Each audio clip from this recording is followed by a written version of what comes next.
Hello everyone, কেমন আছেন সবাই? আসলে মেয়েদের কাজ একই কাজ, ঘুরে ফিরে সারাদিনে ওই সকালে ঘুম থেকে উঠে বিছানা গোছানো, তারপরে নাস্তা রেডি করা, কিচেনে যাওয়া, মানে এইগুলাই সমস্ত কাজের উৎস। তো যাই হোক, আমরা তো কম্বল এখনও গায়ে দিচ্ছি, কারণ ফ্যান ছেড়ে দিয়েই তারপরে দরজা বারান্দার থাইটাও খুলে রাখি। তো আমার তো এমনিও গরম লাগে, ফ্যান ছেড়ে দিয়ে হালকা আর কি। তো এই শেষ রাত্রির দিকে একটু কম্বলটা গায়ে দিই, ভালো লাগে। তো এরপরে ঘর বাড়ি গুছিয়ে নিয়ে কিচেনে আসলাম। এদিকে আমার হেল্পিং হ্যান্ডও কাটা বাছা করে সব গুছিয়ে দিয়েছে। এখানে আজকে সব ভাজি করব,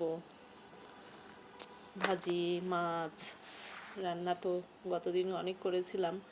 তো এগুলা এখানে সালাদ, ফল এগুলা ভিজিয়ে রাখি আমি সব সময়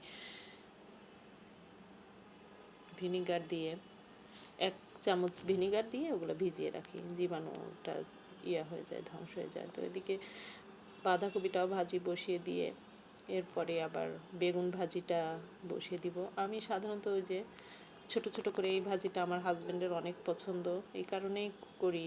ওনার প্রতিদিনের সকালবেলা নাস্তায় রুটির সাথে ডিম ভেজে দেই, ডিম পোস্ট করে দেই, আর এই ভাজিটা আমি ওভেনে গরম করে দেই নিয়ে একটু করে, এভাবে তারপর ঠান্ডা হলে বক্সে করে ফ্রিজে রাখি। তো এই ভাজিটা খুবই পছন্দ করে। আমি প্রথমে আলুটা একটু ভেজে নিয়ে তারপরে বেগুনটা, যখন আলুটা একটু ব্রাউন ব্রাউন হয়ে যায় ওই সময় বেগুন দিয়ে দেই।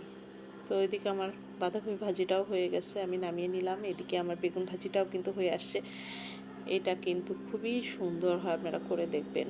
এরপরে আবার গেলাম কাপড় নাড়তে। আমি সব সময় কাপড় নিজে হাতে নাড়ি, আমার হেল্পিং হ্যান্ড শুধু ধুয়ে দেয়, কারণ ওরা ঠিক মতো নাড়তে পারে না। আর আমার টি শার্ট, আমার হাজব্যান্ডের শার্ট, আমরা তো সবই এগুলো হ্যাঙ্গারে শুকাই। এই কারণে এই যে ট্রাউজারগুলো সব গ্রিলের মধ্যে দিয়ে গ্রিল মুছে নিয়ে দিতে হয় কাপড়গুলা। তো যাই হোক, এগুলা কাপড় নেড়ে দেওয়া হলো আজকে। নেড়ে টেড়ে আমি আবার কিচেনে চলে যাব, যেহেতু ভাজিটাও হয়ে গেছে, রোজা চলে আসছে, কাঁথা টাথাগুলাও ধুয়ে দিচ্ছি আস্তে আস্তে। এরপরে মাছ বসাবো, পেঁয়াজ ভেজে নিচ্ছি। এরপরে আমি একটু 1/2 চা চামচ আদা বাটা আর 1/2 চা চামচ রসুন বাটা দিয়ে একটু নেড়ে চেড়ে অল্প একটু পানি অ্যাড করে দিলাম। এরপরে হলুদের গুঁড়া, একটু ধনিয়ার গুঁড়া, মরিচের গুঁড়া, জিরার গুঁড়া, একটু লবণ অ্যাড করে দিয়ে মাছগুলো আমি এখন একটু কষিয়ে নেব। এটা হচ্ছে শোল মাছ। শোল মাছটা খুব বেশি বড় ছিল তা না। শোল মাছের পিসগুলো আমি পেটি আর হচ্ছে পিঠের অংশ এভাবে লম্বা লম্বা করে কেটেছি।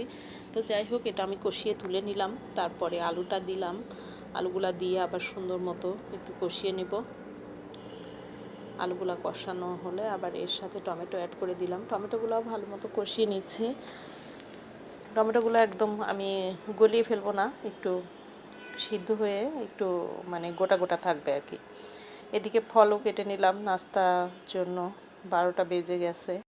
আমি প্রতিদিনই গ্রিন আপেল খাই, সবুজ আপেলটা। আর এইখানে সফেদা নিয়ে আসছে আমার হাজব্যান্ড, গিয়েছিল যশোরে, আসার পথে পদ্মা সেতুর ওইখান থেকে। আর এই যে বড়ইগুলা কিন্তু কুষ্টিয়ার, খুবই মজা। এই দেশি ফলগুলা না আমার ভীষণ পছন্দ। ভালো মতো তরকারিটা কষিয়ে নিয়ে ঝোলের পানি অ্যাড করে দিলাম। ঝোলের পানিতে বলক আসে, আমি কষানো মাছগুলো অ্যাড করে দিয়ে তারপরে কড়াইয়ের চারিপাশে মুছে দিয়ে, এদিকে কিন্তু আমার 1-2বার নাড়াচাড়া করেছিলাম, মাছ রেডি হয়ে গেছে। আমি একটু ভাজা জিরা গুঁড়া অ্যাড করে নিয়ে মাছটাকে পাশাপাশ করে দিলাম। তো শেষের দিকে আমি কয়েকটা কাঁচামরিচ অ্যাড করে দিচ্ছি একটু ভালো ফ্লেভারের জন্য। এভাবে রান্না করলে কিন্তু ভালো হয়। এই যে টমেটোগুলো কিন্তু গোটা আছে। তো যাই হোক, আমার মাছ রান্না শেষ। দুপুরবেলা খাবারের টেবিলে খাবারগুলো সার্ভ করে দিয়েছিলাম। আসলে ভীষণ মজা হয়েছিল খেতে। শীতকালে তো এই জাতীয় মাছগুলো এমনিতেই মজা লাগে। তারপরে দেখেন কি লুক, বেগুন ভাজি, বাঁধাকপি ভাজি তো আমার অনেক পছন্দের একটা তরকারি।